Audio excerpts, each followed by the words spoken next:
Hey, good morning, everybody, and welcome to the morning briefing with Friedman Adventures. It's so great to be with you all. It's Tuesday. That is the day that we do a live show, and tonight we've got a great one for you. Please tune in at 7 o'clock because we've got James Kakawa, and he's talking slow pitch fishing. A whole new way to fish the iron, and you're going to learn about it. We'll start at the very beginning, and then we'll move on, see how far we go. But we all want to learn more about the origins of it, how effective it is, what it's good for, and there's no one better than James to tune you up on that. Tonight at 7 p.m., it's going to be a great show. Today on the morning briefing, what can I tell you? I think the light switch is on. Even the guys here fishing the surf the last couple of days have seen vast improvement on the fishing. So it's looking good. Look at that nice spot fin croaker and some yellowfin croaker. Guy over here is bit right now. They're fishing sandworms down here. It's really good. But we've got lots of Dorado moving up the Baja coast. I get it from multiple sources. The kelps are starting to load up. Not biting yet, but an explosion on the flatheads is imminent. Great bluefin tuna fishing going on for many of the guys right now. Not everybody, but it's been that kind of year. We'll get into that. Also, in the white sea bass bite, despite some really nasty weather the last 24 hours, continues to impress in the Channel Islands. We've got that and so much more. But before I zoom into the actual taking a look at the coast and the offshore and the islands with you, I'll go through all of that. Got a couple of things I want to talk to you about first of all, and that is one of our fans out there. It's 12-year-old Braden Augustin, and it was a day just like this. Just the other day, him and his father went out, wanted to fish the breakwall, presumably catching calico bass, sand bass, maybe a halibut, that kind of fishing. And father and son, you gotta love that. I mean, there's nothing better than fishing with your kids and getting that bond that will take you on for many, many years. Take it from me, an old man now, still have some of the best times when I'm fishing with my boys. So I love to see that. So anyway, 12-year-old Braden is out there fishing on the breakwall. Gets a short white sea bass, just a little guy. Tossed it back, of course, unharmed. But later on, fishing a sardine with a sliding egg sinker, he hooks something big. I mean, really big. So what is it, a bat ray? Is it some other kind of fish, like maybe a guitar fish? No, it's a giant yellowtail out there at the breakwall. Braden, great job, my friend. I am so proud of you. Congratulations on such an extraordinary catch there at the breakwall. Man, that is really something to marvel about. Great job, my friend. I'm so happy for you and your father. All right, now, yesterday I was over at Gallagher Staging in La Mirada, California, and those guys over there are the best. And they've been friends of mine and been so generous for many, many years. Joe Gallagher, Joey Gallagher, but Megan Gallagher, who's also over there, was recently on board the Amigo. Now, I'm going to tie this all in together. We had donations for our Mexico efforts. Later on this year, around Christmas time, we'll be in Mexico distributing thousands of gifts to some people who really need your help. And so many of you are so good about giving to people that you don't even know. And that really says a lot. So they allow us to store all this stuff at the warehouse at Gallagher Staging. Yesterday, my friend Paul Burbank and I were over there. Paul helped me to bring many of these much needed goods to Gallagher Staging so we can warehouse them. And actually, Terry Saunders donated a lot of medical supplies. Now, Terry and I work together at the Orange County Fair. She's a lovely person, and unfortunately, she just recently lost her son. And we had that celebration of life for her son on board the True Line out of 22nd Street Landing in San Pedro. Anyway, she donated. See how this all comes together? It's just a beautiful thing. So we took all those items over there, and they so graciously stored them. So Megan's not out fishing very often, but she went on one of Damien's trips on the Amigo out of 22nd Street Landing. Incidentally, Damien does such a great job on his charters. Everybody I talk to absolutely love fishing with him. He's just such a nice person, and he's got kind of the horseshoe also. I mean, seems like he has so many great trips all the time. Anyway, Megan with a beautiful sheep's head as karma just seems to come back to all those people who are helping. All right, I just want to mention those two really special people before we go down to Ensenada, and let's go down there right now and start looking at what the Pongueros are doing. As you well know, I talked to many of the Pongueros down there, Arnie and several others, and they are starting to see more and more Dorado. A lot of flatheads on the kelps, reluctant to bite, but this is very typical of early season Dorado. As they move in, they just seem to want to acclimate to the area. And Wednesday, we have this super moon, and while I don't know what the science is on fish movement on full moons, I do know what the empirical evidence suggests, and that is that we get movement, that fish move. So we may see an influx of more Dorado. We may see an influx of more yellowfin tuna. Maybe an albacore, maybe, so I don't look like a complete idiot again, just maybe 80% idiot. So we see a lot of that, and we see a lot of Dorado. In fact, yesterday on the Grande, they're on their 6 a.m. to 6 p.m. trips. They just switched over to go offshore. They've been fishing the Coronado Islands, where fishing's good, and I'll get to that in a moment. But they just went offshore, and their first day, I think, was good. I mean, good evidence. They caught a lot of bonita. They had 5 yellowtail on a late kelp. So what they saw was lots of flatheads. They didn't want to bite, but they saw a lot. So this goes along with the info that I'm getting out of Baja California from my Ponguero guys down there out of Ensenada. It's really exciting, and hopefully that Dorado's going to turn on. And we had incredible Dorado fishing last year on our Mahi-mahi trip, so my fingers are crossed, because on the 22nd of July, we're on the Mahi-mahi. I'm not sure if we're going offshore to the islands right now. We'll find out here. I'll talk to Bill today and make sure all of you know what we are up to.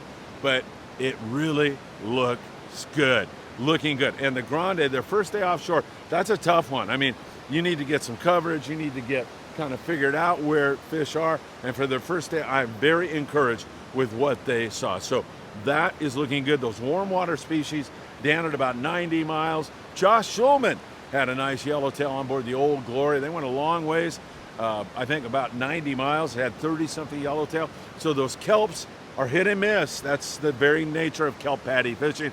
It's a numbers game. The more you find, the more you catch. Better fishing down below there at 120 miles, even a little bit further than that. Some of the 3-day boats have been down there in that neck of the woods and scoring some big scores, like the Legend the other day with over 400 yellowtail. It's all looking good. It's acting like summertime. It's acting like a normal year where things get going a little bit later. So high hopes that we are headed in the right direction. And we certainly are on the bluefin tuna. Now, as I mentioned, not everybody's getting them in. The nighttime fishing has been extraordinary here the last couple of days. We're going into some nice weather. We'll have some periods of wind, but not much. For the most part, we've got really nice weather going on for the San Diego-based boats, and other guys can get a piece of it as it's been going on near San Clemente Island. Those Mad Max trolling them, if you're a private boater, have been really good. Phil Capricio trolled that thing and had 4 bluefin tuna. His first jig strike at about 45 minutes into the venture, or adventure, I should say. And so that is a good way to get it done. But there is some real conking going on, of course, on the jigs at night, fishing the knife jigs, the Daiwa Sakanas, flat-fall jigs, all working really, really well. And don't forget, Daiwa, if you're going to hook a monster fish, don't leave it to chance. Leave it to Daiwa. They really do such a great job with such great products. All right, so Pacific Queen, 3-day trip. Limits of bluefin tuna. Several other boats fishing at night, limiting out on the bluefin tuna. There's some daytime fishing going on, and we see a lot of bluefin tuna, as we have all year long. It's been so frustrating because we see it, and then it doesn't want to bite. It's biting, acting like it wants to bite. You do see bluefin bite around the full moon, that big giant moon coming up tomorrow night, and Grunion Run, by the way. So it's looking really interesting right now. So many things are at play, and it's looking great. So again, in terms of tackle, you're fishing those kelp patty fish, you want to go with 30-pound fluorocarbon. That works really, really well. Throwing an iron on the lip of the kelp, as my friend Vern will tell you, is a great way to get a bite on those yellowtail. But don't get lulled into a state of complacency with regard to what we would call smaller grade fish on the kelp sometimes. 8 to 15 pounds. You still need to really tackle up, and I'm talking about a reel with 2 speeds, 80 to 130 pounds. You're gonna get into some of that bigger bluefin, and you're gonna regret it. And I mean, it's almost like whether you're on a 3/4 day trip, an overnight trip, or a multi-day trip, that you need to bring some heavy tackle, because you just don't know when you're gonna bump into this stuff. It's everywhere, it seems like, and it's pretty exciting stuff. So we'll keep monitoring it. Make sure you have that variety of tackle. That's gonna make a huge difference to your success. Several other boats in on that bluefin. Great fishing last night. Really looking good, and high hopes that this time when we step on the gas, we keep it on the gas for a little while, because we see these flurries and then it backs off. So we'll see how that goes as we go along. Really some outstanding fishing. I am loving it. So that's the offshore situation. I'll take you down now to Ensenada, todos, Santos. Really good barracuda fishing there. Some yellowtail also in the picture at times, really good also. Surface iron fish, really excellent fishing at times. And then it's just inconsistent. Hopefully it's starting to settle in. Great fishing around Punta Banda also for some excellent, well, calico bass have been off the hook there. And also we are seeing some excellent barracuda fishing. Water got kind of cold on us for a while there, and it backed off, but it's starting to warm again, and hopefully it's going to continue to do just that. Moving up now, we take a look at San Clemente Island. There's a lot of yellows there. Sometimes they bite, sometimes they get harassed by the sea lions. Most of the fish in that 8 to 12 pound class, but you do get some bigger grade fishing at times. It's straight big fish. So once again, using some heavier tackle, your dropper loop fishing in the morning, you want to have, I wouldn't fish anything less than 60, but 40 at least, and have some 8 to 10 ounce torpedo sinkers. That's a great idea. And then the rest of the day, for the most part, you're going to be fly lining a good hot bait. Butt hooking that bait has been a great way to get a bite and get your bait away from the boat. Remember, when you cast that thing, if it's not swimming right away, put your reel in gear, take a wind, and then free spool it. And normally that bait will swim out and away. If your bait's not swimming or not getting a bite, you're going to give that bait 1 minute. You little rat think you're not getting bit, and then you're going to change it. Something's up. I don't know what it is. You don't know what it is. Change your bait. Change it regularly, and you'll get more bites. That's what the guys in the know do all the time. It's such a great and effective way to get it done. All right, taking a look at Catalina Island. That place is very inconsistent, but I mean, it's not bad. There's been some decent fishing going on at Catalina Island. On the native sun, yellowtail, barracuda, bonita, not huge numbers, but seeing a lot of fish. I mean, it's boiling all over the place. And as we have been telling you, when you're fishing and things are a little bit tougher, like that, the guys that are getting the bite are not only doing what I talked about with regard to the bait, changing that bait regularly, but they're fishing light fluorocarbon. 12 pound is a great way to get the job done. I know what you're thinking. And then I hook a yellowtail and I'm screwed. Well, you can catch a yellowtail on 12 pound, number one, okay? You can do it, but you're just gonna get more bites. And if you see that there's a bunch of yellows around and you see that the bite is starting to fire up, switch to your 20 pound, your 25 pound. That is the way to get a bite right now at Cat, and especially locally. Drop down to that 12 pound fluoro. We like Opson USA, www.opsonusa.com. Put in FA at checkout, and Greg Brown will write you a note telling you how much he loves you, and he'll also send you a free gift. So do that, and that makes all the difference in the world.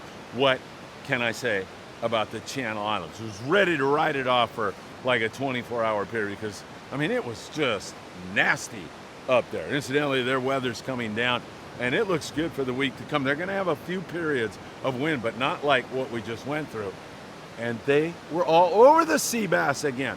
Not everybody, but there is some great fishing going on the white sea bass up there right now. Endeavor 2-day trip with my good friend Tucker McCombs, a guy that has a work ethic that is second to none and just has it dialed in. Wow.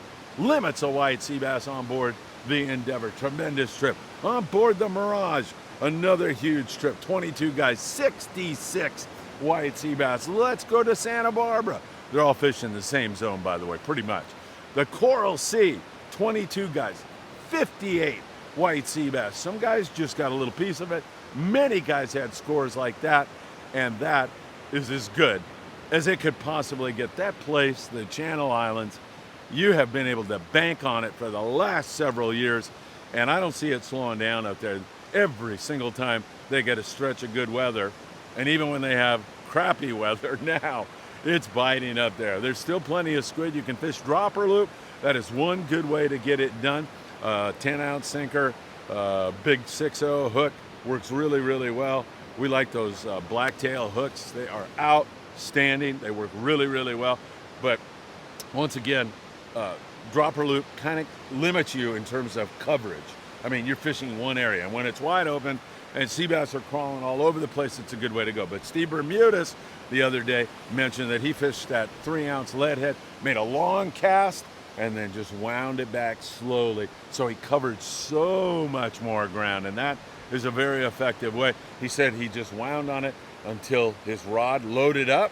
You feel it load up, and then you just wind into the fish, and you're on. Another nice sea bass. Great fishing. There's a lot of halibut up there.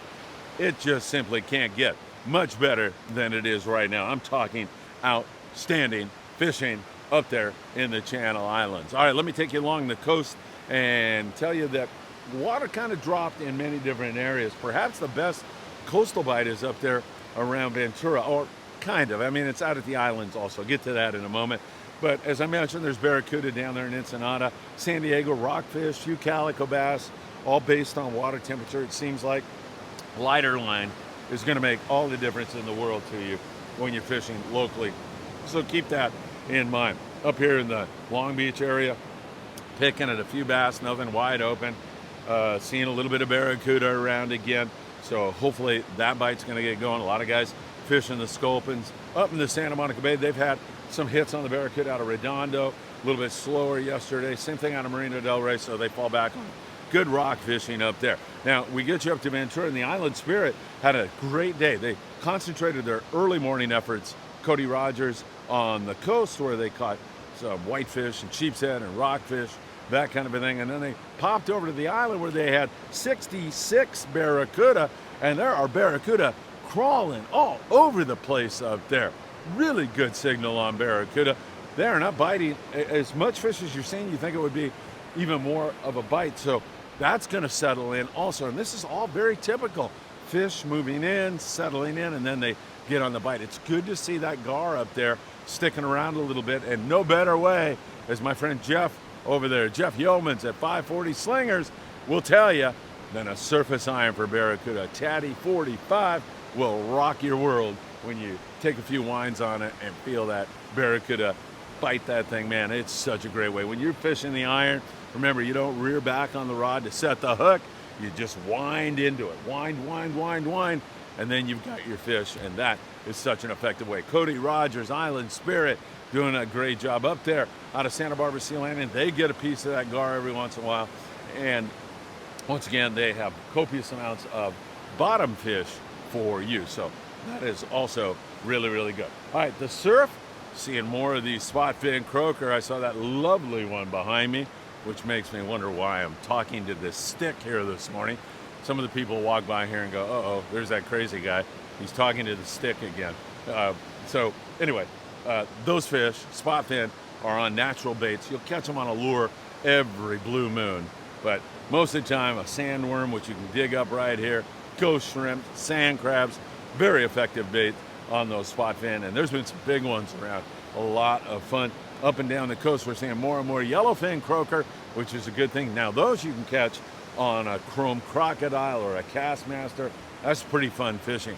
And whenever you see those white birds picking around, you're definitely going to want to get over there. So if you're fishing in one zone and you see down the beach white birds crashing, hitting the beach, there is bait fish getting shoved up. More times than not, it's yellowfin croaker, but it could be halibut. It could be a myriad of different types of surf fish. You want to get over there if you're fishing a jig and toss into that and catch yourself a nice meal or fish. That's a great way to go. There's still a lot of corvina up and down the beach here. So light line, 6 pound with a trout rod. You don't have to make a long cast. So they are feeding right on the beach. 6 feet, 4 feet, 10 feet, 12 feet, like that. They're right on the beach. Such a lot of fun and a great way to get it done. So, man, I'm telling you, it's exciting. July the 22nd, we're out on the Mahi-mahi. You can book. You should book. I'll see you there, 6 a.m. I'll have the donuts. And so many good friends are going to be on board that one. I'm really going to be watching this closely. I'm thinking maybe Dorado in our future. By the way, the Grande saw bluefin tuna. They saw those Dorado. They saw a lot of evidence of life. Didn't bite for them, but this is all a prerequisite to a really, really good bite. And we're going to watch it. I'm really excited about that. And I'm really excited about tonight's live show with James Kakawa. It's going to be great. If you want to learn about slow pitching, tune in, 7 p.m. You can ask questions, participate, and have a lot of fun with us tonight on Friedman Adventures Live. Really looking forward to that. All right. Hey, for all of you who are helping us with the Mexico effort, Megan, thank you. Paul Burbank, thank you. So many people that I'm working with on the other side of the border. It's going to be a great Christmas season down there for so many. Thanks to you. Braden, good job. What an outstanding catch with your father there on the break wall. So proud of you. And for all of you who are helping us to soar up in the statistics, we're going to be breathing down the barrel of 1 million views here really, really soon. And once again, I owe that all to you. Have a great day. We'll see you tonight, 7 p.m. Thanks again for joining us.